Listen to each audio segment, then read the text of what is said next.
Hello everybody and welcome. In this video I will show you how to check battery level for your headphones Moto Buds Plus on your iOS device. So you have just only one option here because Motorola didn't make application for iOS, so you can check it just by widget. So just press and hold in empty space, click edit or plus at the left top, then add widget, scroll down and click on batteries.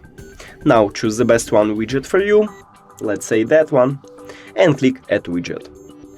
And right here you can check it. That's it. Thank you for watching this video. If you found it helpful, please consider subscribing to channel and leave the like on the video. It's really important to us.